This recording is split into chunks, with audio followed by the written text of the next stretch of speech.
In this video, I want to show you how to create an Instagram Reel cover. So when you're looking at Instagram Reels, you'll see that there's a square version in your feed on your profile, but when you go to the actual reel, it's a little bit longer here.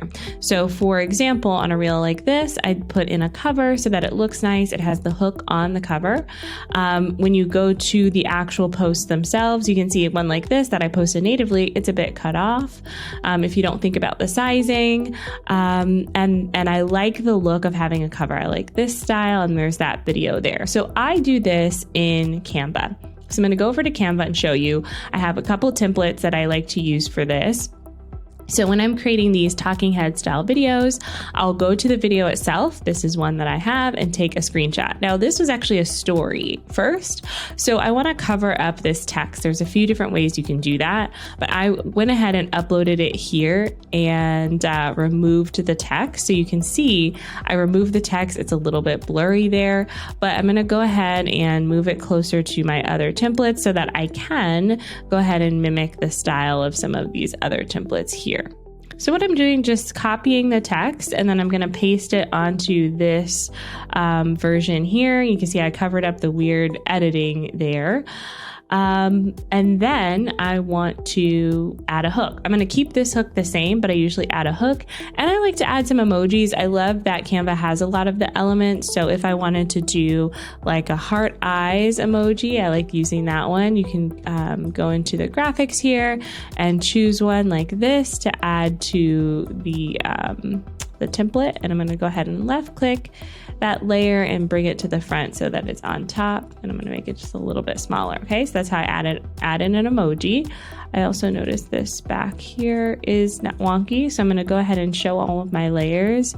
And it's this layer here that should be, the text should be on top here.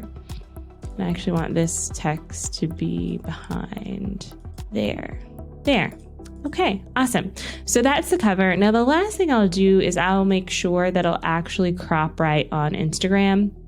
So you can see here that we've got the vertical image here, but only a square will show up in the feed. So I'll actually go to my elements here and I'll choose a square shape. I like to choose a square outline. So let me see if I can do that. Square outline like this. And I'll just make it bigger, and make sure you don't change the size too much because you want it to be perfect square. And so I'll put it like this to see how it's going to show up in the feed, and you can see right away it's going to be cut off. So I will go ahead and select, I'll move that out of the way, select all of this, maybe move it up a little bit, and then put my square, and it's going to be cut off a little bit, but you can see my eyes. And so that's how I know it's going to show up in the feed.